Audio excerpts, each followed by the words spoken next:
नमस्कार, मैं हूं दिबांग और मेरे साथ इस समय मौजूद हैं आम आदमी पार्टी के नेता, अभी तक आम आदमी पार्टी में योगेंद्र यादव। अरे अभी तक आप योगेंद्र जी, ऐसे कह रहे हैं जैसे ये कोई क्षण क्षण में बदलने वाली बात है।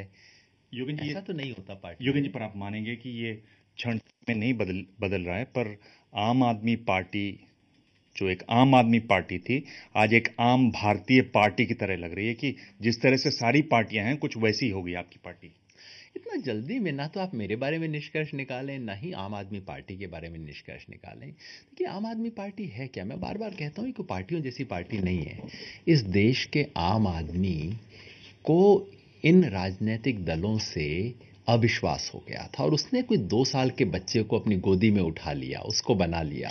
वो है आम आदमी ये पार्टी। हम उस आशा से बने हैं। ये और हम ये योगेंद्र जी, मैं आपको बीच में रोक रहा हूं, पर ये जो आप कह रहे हैं ये बात एक तरीके से सही है कि ये आम पार्टी नहीं है।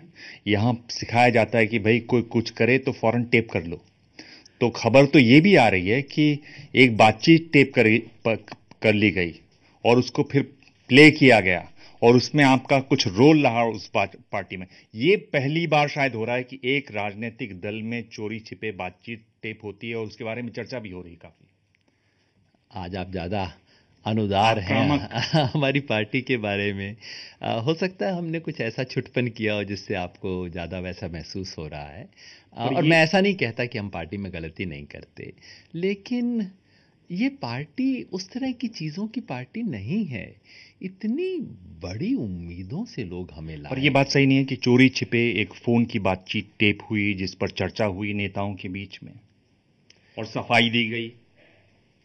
चर्चा हुई, मैं उस सब में जाना नहीं चाहता। मैं नहीं जानता उससे निकला क्या। और मैं समझता हूँ कि राजनीति में इन सब चीज़ों की नौबत ना आए तो कहीं बेहतर है। मैं फिर वही कहूँगा, आज मैंने सुबह लिखा भी कि ये बड़ी जीत के बाद कुछ बड़ा मन लेके बड़ा काम करने का वक्त है, सर झुका के। ये छोटी चीज़ों का वक्त नहीं है और मुझे उम्मीद है हम उन छोटी चीज़ों में नहीं फंसेंगे। ये आम आदमी पार्टी इस देश में कुछ बड़ा काम करने के लिए आई है, चाहे हम लोग उस योगेंद्र लायक जी, ना हों। ये बात आपने जीत के बाद भी मुझे बताई थी और मैंने तब भी आपसे पूछा था कि जब जीत होगी तो एक बड़ी चीज जो हो सकती है इस पार्टी के साथ वो है कि इसमें घमंड आएगा, गरूर आएगा, नेताओं में आएगा। आपने कहा कि नहीं, ऐसा नहीं होगा, ये दूसरी किस्म की पार्टी है। आप ये बताइए कि अरविंद केजरीवाल रामलीला मैदान में दूसरी बार इतनी भारी जीत के बाद शपथ लेते हैं और जो पहली बात वो कहते हैं वो ये है कि कुछ लोग हमारे कह रहे हैं जी कि 5 राज्यों में चुनाव लड़ना चाहिए, 10 राज्यों में चलना चाहिए। ये तो घमंड की बात है और सब जानते हैं कि आपने इंटरव्यू दिए और आपने कहा कि हमें 5 राज्यों में तो जरूर चुनाव लड़ना चाहिए। बड़े दिल की बातें इस तरह से सार्वजनिक रूप में सामने आनी चाहिए या आती हैं, या ये भी एक पार्टी का रंग है?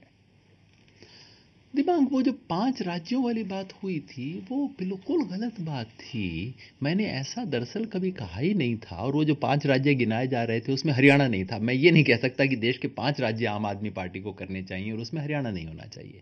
अरविंद भाई ने उस दिन जो बात कही थी, साधारण बात थी। पहला, उन्होंने दिल्ली के नेता लोगों को बोला था, भाई मैं तुम्हारा मुख्यमंत्री हूँ, मैं तुम्हारे साथ रहूंगा। दूसरा, उन्होंने कहा था कि एक जगह चुनाव जीत गया, अब इसका मतलब ये नहीं कि हर जगह चुनाव लड़ना शुरू कर दें। दोनों बातें सही थी। लेकिन जो उन्होंने नहीं कहा वो ये था कि हम हर जगह संगठन का काम करेंगे, हम आंदोलन का काम करेंगे। इससे ये निष्कर्ष निकाल लेना कि आम आदमी पार्टी सिर्फ दिल्ली में राजनीति करेगी, बाहर नहीं करेगी, वो तो बिल्कुल गलत पर निष्कर्ष उन्होंने होगा। कहा कि जो इस तरह की बात करने में मुझे घमंड की बू आती है। तो उन्होंने ऐसा कहा। जी, अ, मैं उसको दूसरी भाषा में रखूंगा, मैं उसे रणनीति के सवाल के रूप में देखता हूं। और अगर रणनीति एक ये है, देखिए आम आदमी पार्टी ने शुरू से रणनीति बनाई कि हम सारे चुनाव हमने पहली बार भी नहीं लड़े, सिर्फ एक जगह दिल्ली पे फोकस किया।